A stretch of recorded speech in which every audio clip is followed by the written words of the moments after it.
Procedo a la siguiente. Entonces, aquí vamos a ver las explicaciones de cómo llegamos a la angeleología. Tenemos que hablar del origen de todo este conocimiento. El origen de todo este conocimiento viene por revelación del Internet espiritual a los antiguos profetas del hinduismo que crearon los libros Vedas dentro de la cultura védica.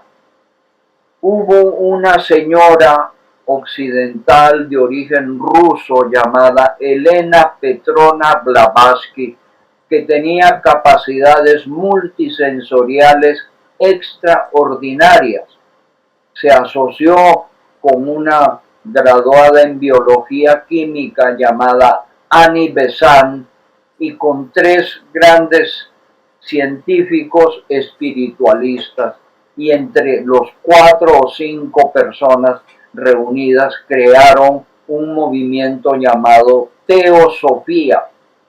A través de Blavatsky se podían interpretar los misterios sánscritos y a través de eso la teosofía reveló al mundo occidental el conocimiento de 7 cadenas evolutivas, todas perfectibles. Y entonces de las 7, las cadenas de quinta, sexta y séptima son las cadenas de los seres superiores no encarnables que nuestro modelo de inteligencia espiritual rescata y complementa, porque la teosofía no tiene ese conocimiento complementario que Miguelito le ha dado a este modelo. Veamos.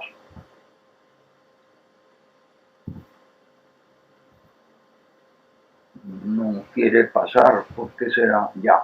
La primera cadena de las 7, y esto da origen, entre otras cosas, a que el número 7 se vuelve desde la época de los Vedas, hace 5.000, 4.000 años antes de Cristo.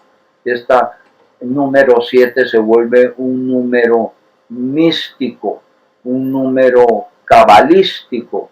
Por eso hay 7 colores en el arco iris científico, hay 7 días de la semana, hay todo. Trata uno de buscar siempre que todo sea 7, que no sea ni 8 ni 6.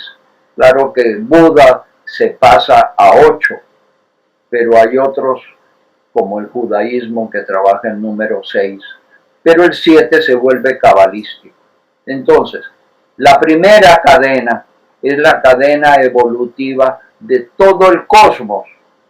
A través del Big Bang, que se crean las primeras formas de estrellas gigantescas que ya no existen y que reventaron en forma de lo que hoy llamamos las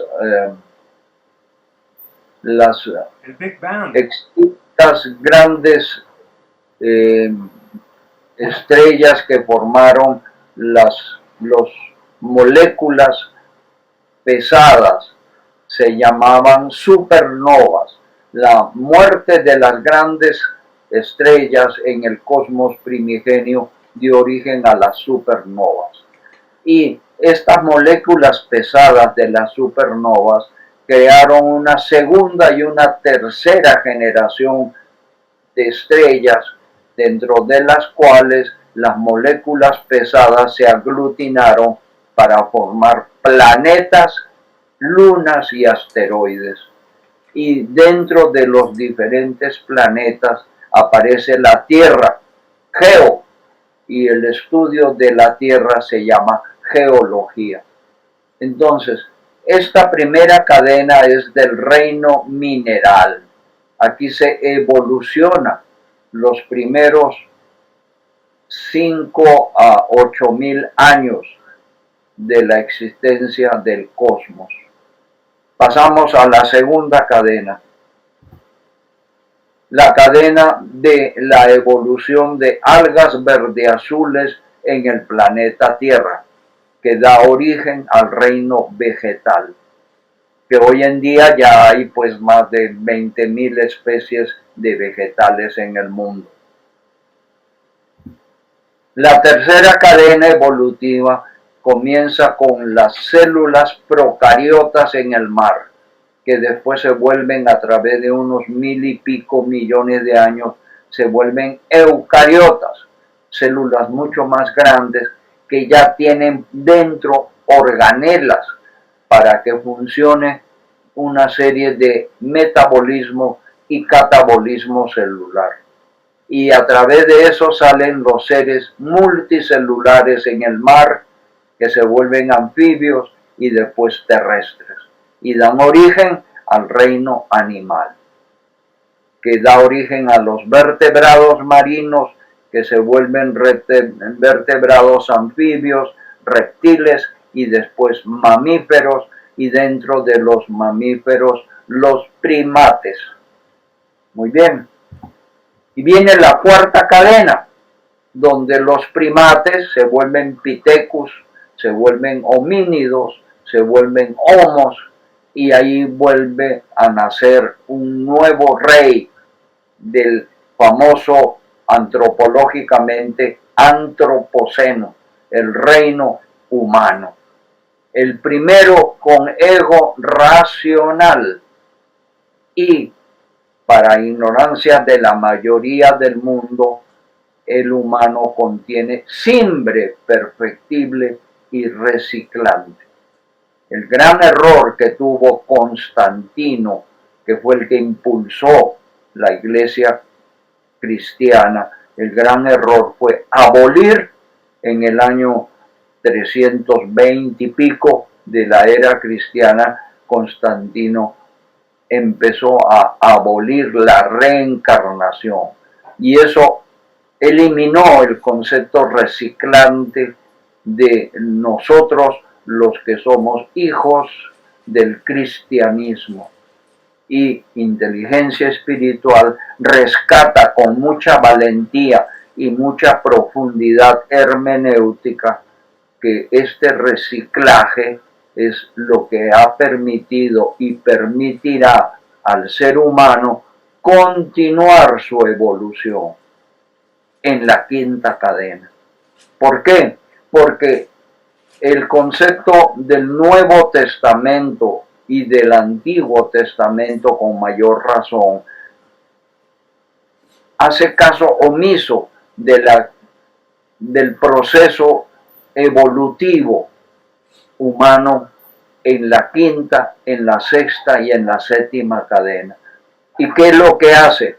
Propugna que de aquí el ser humano directamente se va a Dios cuando muere, si muere en gracia de Dios.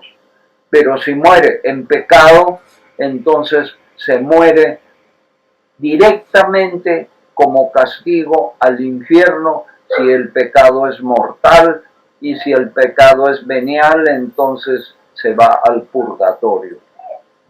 Proceso mandado a recoger, porque hoy en día la psicología moderna dice que esto es pura motivación extrínseca de premio y de castigo, del garrote y la zanahoria.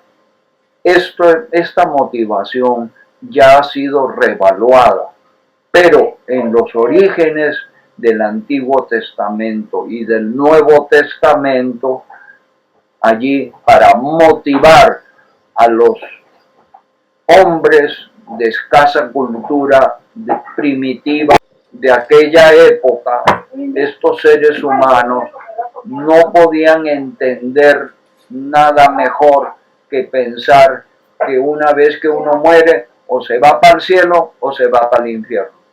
Hoy en día ya, por ejemplo, gracias al consejo que recibió el Papa Juan Pablo II de sus asesores, clérigos, expertos en todas las disciplinas, él reconoció en los años 90 que la evolución del ser humano era producto de la evolución del universo, o sea, de todas estas cadenas.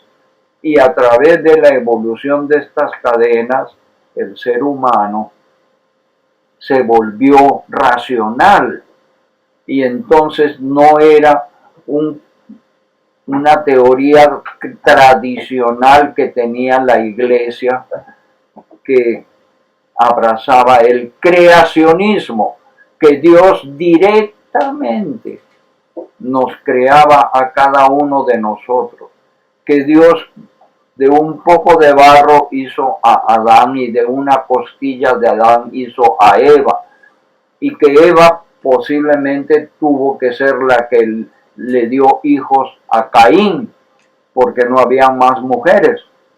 Y si Abel murió, entonces todos somos hijos de Eva con Caín. Entonces, este tipo de mitos ya ha sido totalmente revaluado. Ya ha sido totalmente revaluado.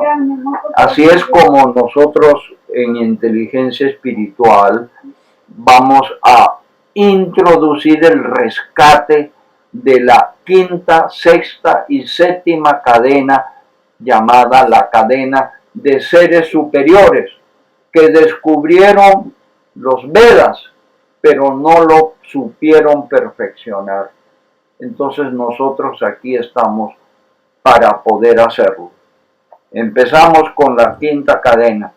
La quinta cadena evolutiva es desde los santos, que es el último estado perfectible del humano que muere con una cantidad de virtudes. Entonces, no son los santos propiamente calificados por el Consejo Ecuménico de Obispos y santificado por el Papa. De pronto se parece, pero los genuinos santos son calificados por seres superiores con oficio, que ahora vamos a ver.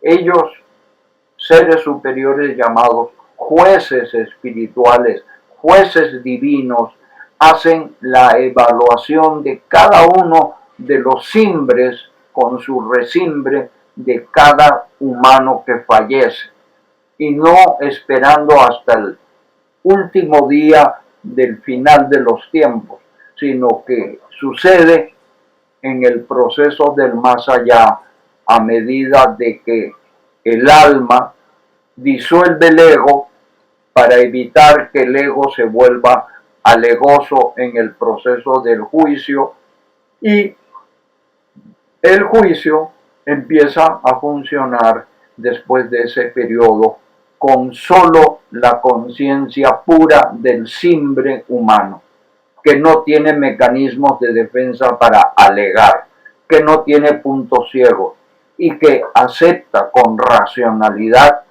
lo que los jueces divinos le van a evaluar. Entonces, a través de ese proceso, el ser humano en su forma más pura, que es el simbre espiritual, llega a ser considerado por los jueces, no por el Consejo Ecuménico Cristiano de Seres Humanos Vivos, llega a ser considerado santo. Estos santos contienen una cantidad de estructuras básicas de conciencia en su simbre, pero para ser un ser superior se necesita muchísimo más cantidades de elementos de estructuras básicas de conciencia.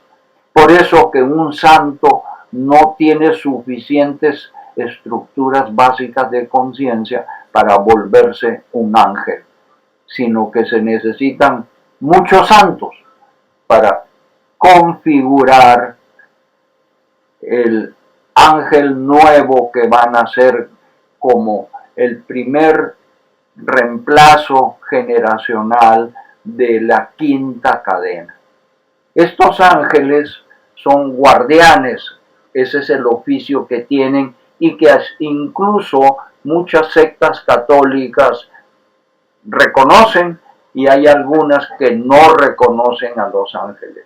Hay algunos que tampoco reconocen a los santos. Pero eso ya son razones no, para mí, no muy racionales. Son razones más a un nivel emocional, a un nivel mítico, a un nivel de, para mí, imperfecto de razonamiento.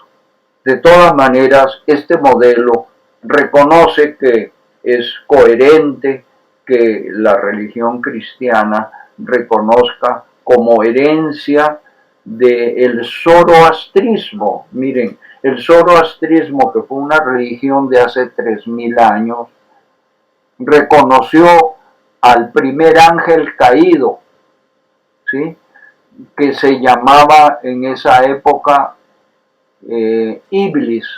Y ese ángel caído después se refleja en el concepto de la sombra de la maldad, que era representada por los invasores de la Babilonia, que venían de la Mongolia, y estos eran la sombra de Iblis, y a esta sombra de Iblis se le llamaba demonios, y creían que el jefe de todos los demonios era Iblis.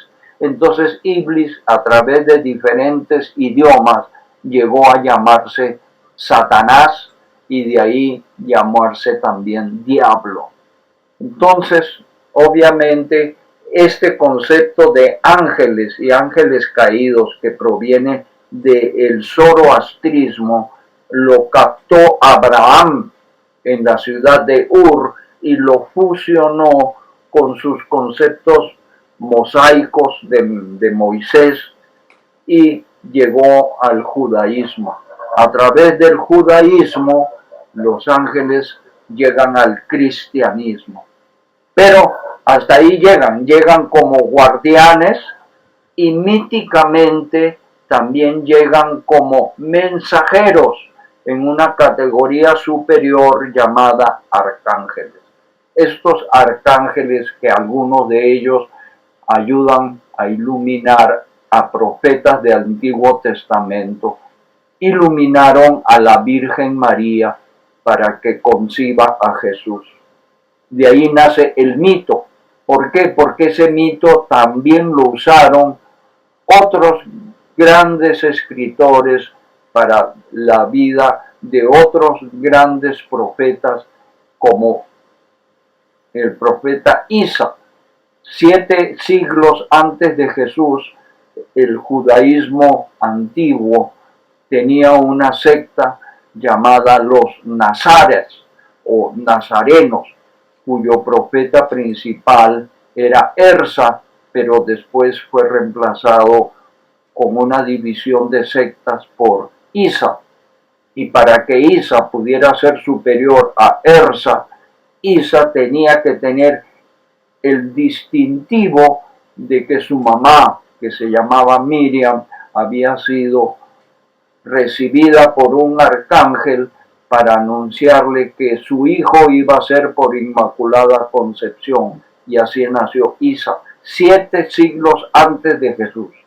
Y los evangelistas actuales, o por lo menos pues del Nuevo Testamento, los evangelistas tomaron ese mito y se lo adjudicaron a Jesús de Nazaret. ¿Para qué? Para que pudiéramos garantizar en la naciente iglesia las características que los pobladores de la época antigua pudieran considerar como características extraordinarias, válidas para abrazar la nueva religión apostólica que se estaba creando entre Pablo y los demás apóstoles. Muy bien, entonces así las cosas, los arcángeles cuando ascienden se llaman virtudes.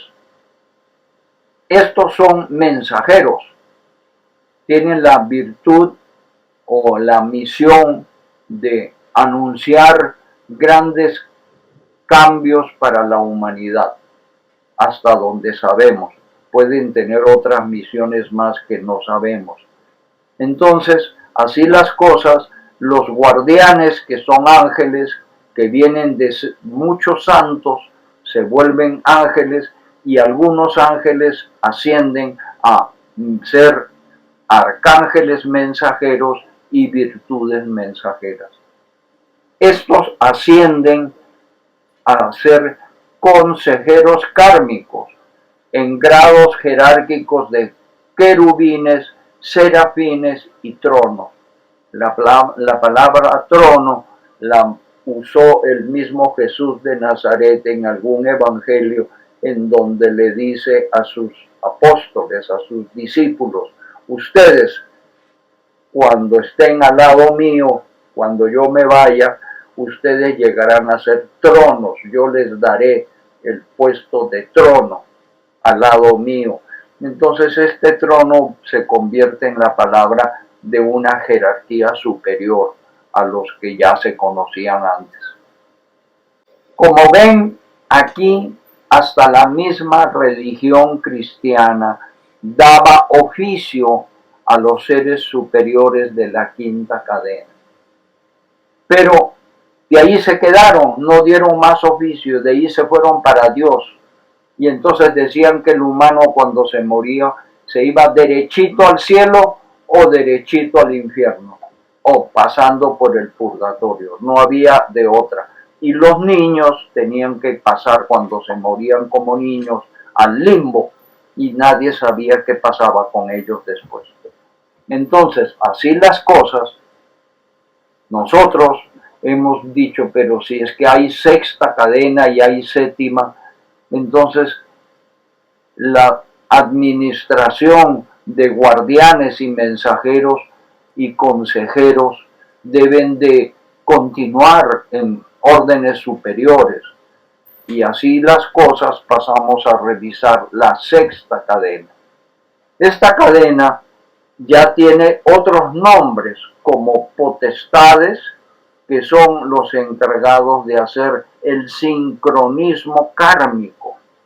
Por ejemplo, en el caso de los humanos, es por sincronicidad de probabilidades kármicas que están prediseñadas en nuestro diseño preencarnatorio, es donde básicamente nosotros los humanos llegamos a establecer relaciones sincrónicamente con otros humanos y eventualmente con animales, plantas y el resto del ecosistema. Y por eso es que terminamos viviendo donde vivimos, terminamos casándonos o teniendo relaciones de pareja como las que tenemos o hemos tenido, que tenemos amigos, que tenemos empresas donde hemos laborado o continuamos, y así como también en estos momentos hacemos un conversatorio con los que estamos aquí, porque todo esto es labor de las potestades que hacen posible la sincronía kármica, de acuerdo con el reporte de los consejeros kármicos que asisten a las potestades. Entonces, estas potestades ascienden a ser dominaciones, y estas dominaciones están conformadas por jueces. Ya hemos hablado de ellos, los que evalúan el tipo de resimbre en nuestro simbre para ver si es que nos toca volver a nuevos ciclos de vida encarnatorios, o que ya llegamos o no a la santidad. Y así es como el juez emite su sentencia o su conclusión al arquitecto, y los arquitectos divinos, que son otros tipos de dominaciones, van a definir el diseño preencarnatorio en el caso de los que tenemos que tener nuevamente un nuevo ciclo encarnatorio, o definir el diseño no encarnatorio de los nuevos ángeles. Estos arquitectos divinos, que básicamente tienen una misión de resolver sincrónicamente miles de millones de variables simultáneamente, son también los responsables de sincronizar a través de las potestades, bajo el informe de los consejeros, qué tipo de movimientos masivos vamos a experimentar en este planeta Tierra, por ejemplo. Digo por ejemplo porque pueden haber otros mundos, otros planetas donde haya también que sincronizar masivamente fenómenos de la naturaleza. Fenómenos de la naturaleza que pueden ser inundaciones, lluvias diluvianas, que por ejemplo los profetas de turno convirtieron el diluvio universal con algo de leyenda y de mito, una advertencia para castigar a los pecadores. Pero para que eso fuera pues suficientemente dramático, le metieron elementos míticos al diluvio. Pero hoy en día el diluvio existe en ríos, en lagos y en ciudades, en donde por ejemplo en Bogotá hasta hace poco se han registrado inusualmente una cantidad de granizo. Pero bueno, también hay, además de inundaciones, hay erupciones volcánicas, como las que hubo en su pasado con el caso de Sodoma, en donde murieron tanta gente con la lava que los petrificaba. Pero también allí, igual que con el diluvio, le dieron ciertos mitos para que todo el mundo viera cómo una ciudad pecaminosa se destruía por la ira de Dios. Pero hoy en día vemos y seguimos viendo erupciones en todas partes.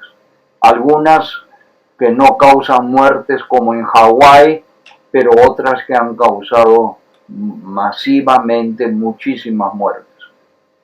Entonces, así también hay incendios forestales, hay una cantidad de otros terremotos, tsunamis, ciclones, huracanes, mejor dicho, también hay plagas, también hay pestes, también hay, como lo que hemos pasado últimamente, COVID-19, y antes de eso el SIDA, y antes de eso pues el ébola, y bueno, una cantidad de cosas como malaria, tifoidea, tuberculosis, y ahora con el dengue. En fin, todos esos fenómenos sincrónicamente lo manejan las potestades a la luz de los consejeros, que van a tener básicamente que hacerle caso a los arquitectos divinos. Pero estos arquitectos divinos saben que pueden haber, en algunos casos masivos, muertes de muchos inocentes. Esos inocentes serán compensados con karma de amor en el próximo ciclo, para que aprendan a través de karma de amor y no de karma de dolor.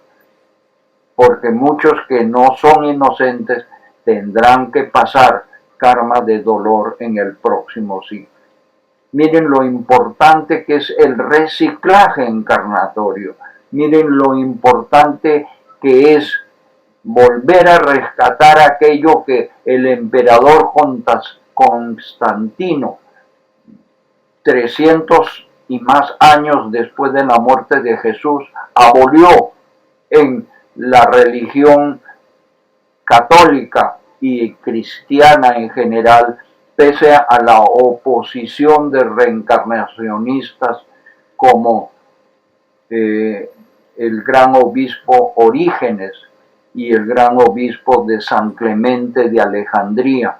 Ellos eran reencarnacionistas, y como los gnósticos hasta ahora son reencarnacionistas, porque no le hicieron caso al Papa de turno que se alió con el Imperio Romano desde la época de Constantino a través de los diferentes emperadores del imperio, como Justiniano en la época, yo no sé, Santo Tomás, San Agustín, que fueron todos ellos grandes pensadores, pero anti-reencarnación. Voy a pasar a la siguiente. Entonces entramos a la séptima cadena evolutiva, que es llamada la de los seres crísticos, que es por eso que el apóstol Pablo llamaba a Jesús mi Cristo, el Cristo, porque él pertenecía a esta cadena, a la cadena de los últimos que ya en su grado de perfección, lo único que les falta es hacer una gran labor para llegar a ser parte de Dios como receptor universal. Entonces miren cómo la religión cristiana en sus dogmas se salta con el facilismo de mala interpretación de la salvación, se salta del reino humano que estoy señalando con el puntero directamente a Dios, que tiene el cielo y el infierno como lugares que hoy día San Juan Pablo II dice: no, señor, no existe ni el cielo, ni el infierno, ni el purgatorio, ni el limbo como lugares. Son estados de ánimo que el sistema psicológico hace con karma de dolor para que todos en vida aprendamos lo que nos falta. Entonces, hay algunos seres encarnados humanos que tienen un infierno de vida, y hay otros que tienen un cielo de vida, y otros que tenemos un purgatorio de vida, y hay inocentes niños que mueren en un limbo de vida. Entonces, así yo creo que rescatamos el concepto de San Juan Pablo II, de que no existe ni el cielo, ni el infierno, ni el purgatorio, ni el limbo como lugares, sino como estados de ánimo. Ahora, esto es una teoría un poco especulativa, yo diría educadamente especulativa, que posiblemente uno de los tantos príncipes era Jesús antes de encarnar como humano, y para poder ascender a ser un ser crístico tuvo que hacer la sagrada misión de formar la iglesia cristiana para introducir a los 10 mandamientos de Moisés el concepto del amor, el concepto de perfección, porque él fue el primero que dijo: sed perfectos como perfecto es el Padre, y dijo: la verdad os hará libre. Y obviamente dijo: un segundo mandato o una segunda ley os doy: amaos los unos a los otros, porque todos estos eran para llenar el vacío de los 10 mandamientos. Por eso los fariseos de la época de Jesús eran soberbios. ¿Por qué? Porque la soberbia no era castigada dentro de los 10 mandamientos. Eran vanidosos y eso tampoco era castigado dentro de los 10 mandamientos. Si ustedes analizan los 10 mandamientos, eso era para adorar a Dios y también para defender la familia como núcleo de la sociedad primitiva, de la cultura naciente del mundo. Pero ya después llegó Jesús a tratar de complementar, de completar el concepto. Pero la iglesia cristiana está en mora de volver a modernizar estos conceptos, incluso los que dio Jesús.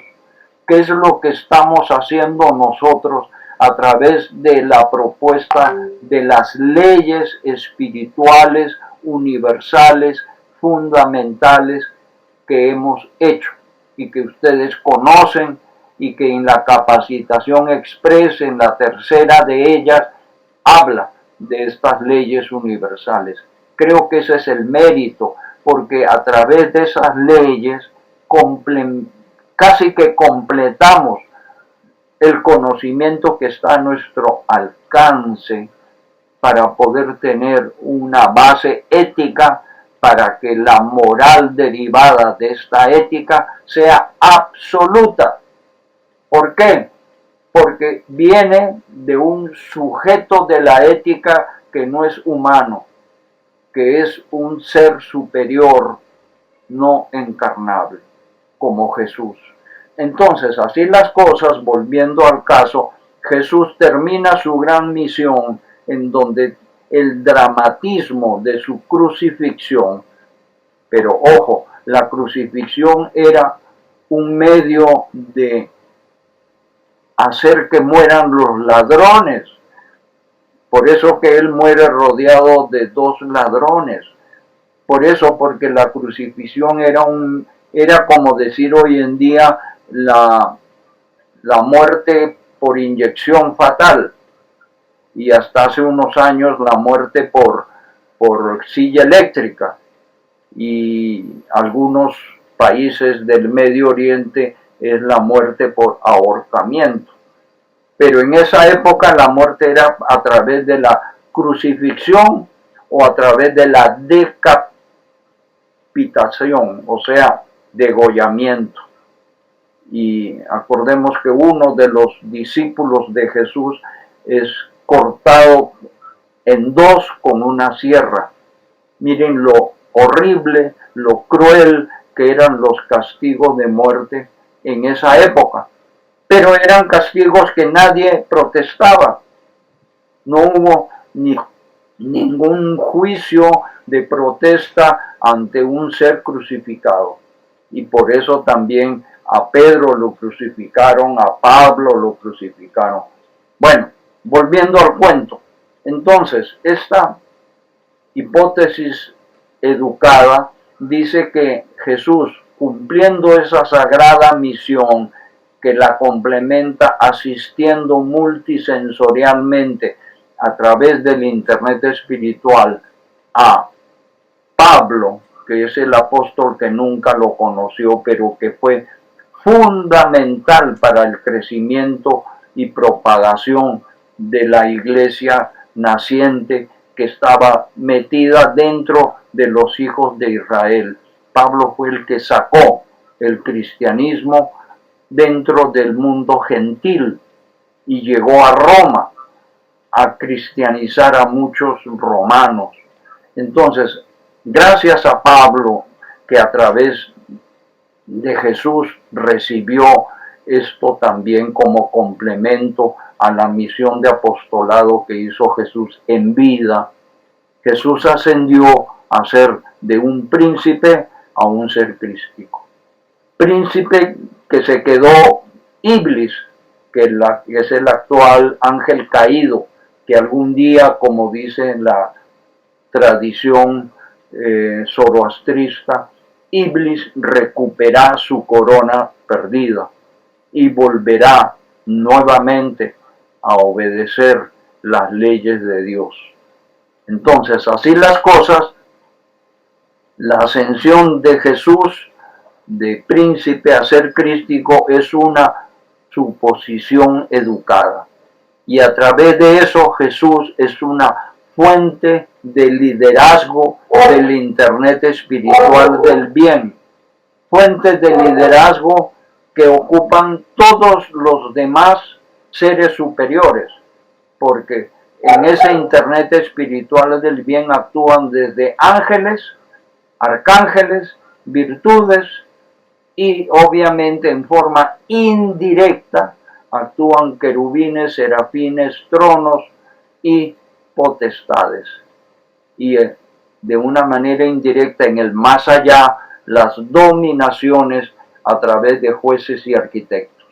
Y así el principado es el umbral para el ser crístico y el ser crístico es el umbral para Dios.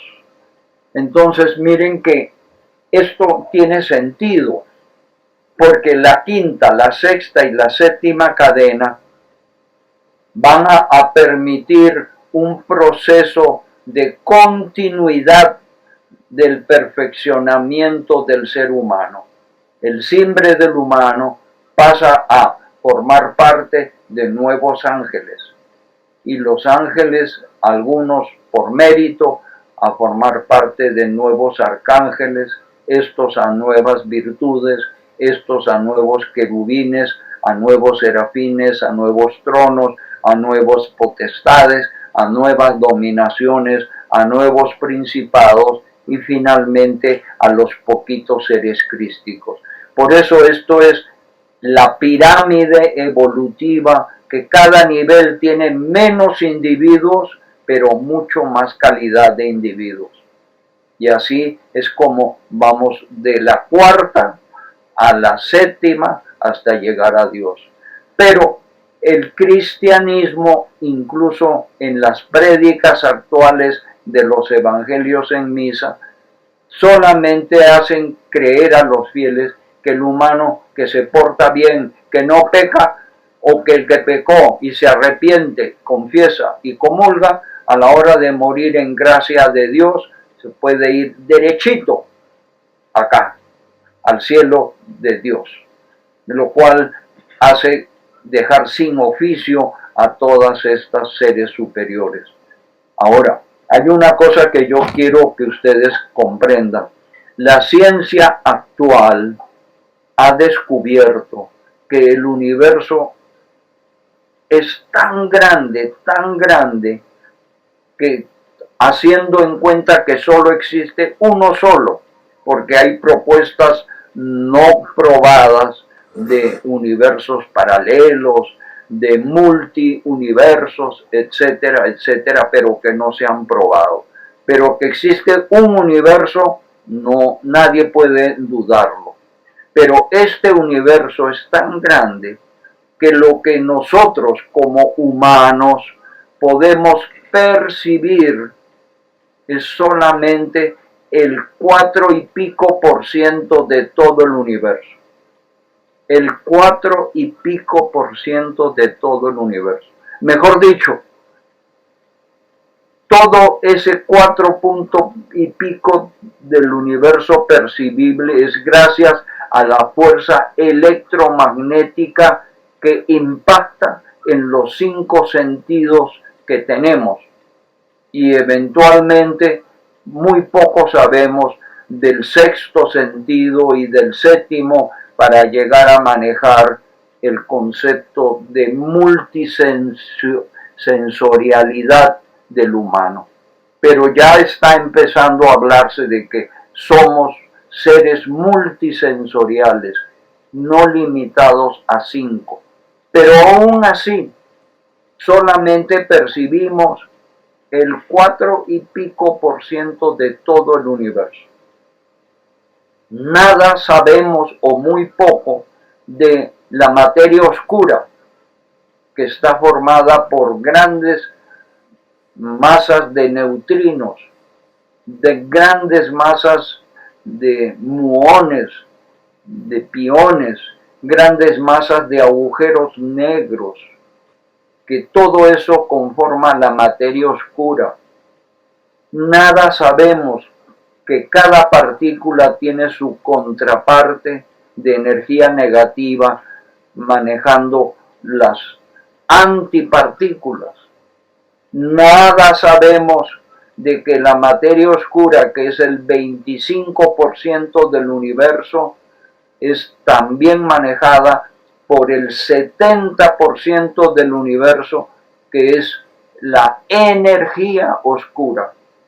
Energía oscura que se descubre a finales del siglo pasado y que todavía el concepto científicamente está en construcción, pero que yo creo que para poder manejarlo adecuadamente debe de introducir variables espirituales.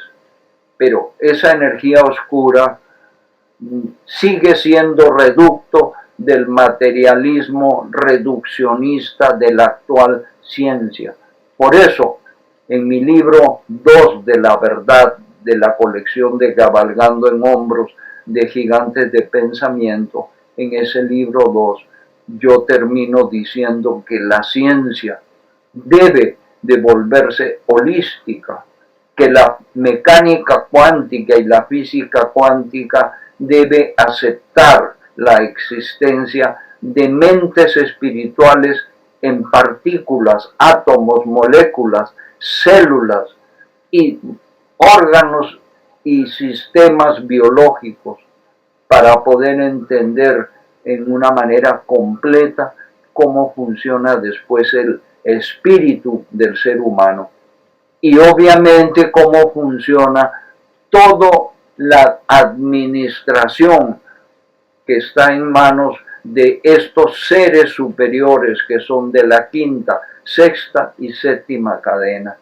porque estos tienen oficio y el oficio de ellos sirve para que ellos vayan ascendiendo escalonadamente hasta llegar a Dios. Entonces miren que algún oficio tendrán algunos de estos seres superiores para manejar la materia oscura, de la cual no sabemos nada, para manejar la energía oscura, que es el 70% del universo. Y que todo esto es solamente para que entendamos el 4,5% del universo manejado por el electromagnetismo o la energía electromagnética. Pero como la administración moderna nos dice que nosotros no podemos quedarnos con las manos cruzadas, tenemos que tomar decisiones para nuestra vida, basado siempre en información incompleta. Y dentro de la información incompleta, creo que inteligencia espiritual está completando muchos de estos vacíos. Y por eso creemos que debemos de hacer que todo el mundo conozca inteligencia espiritual y es. Voy a pasar entonces a la siguiente lámina, que es un poco más gráfica, que complementa todo lo que he dicho.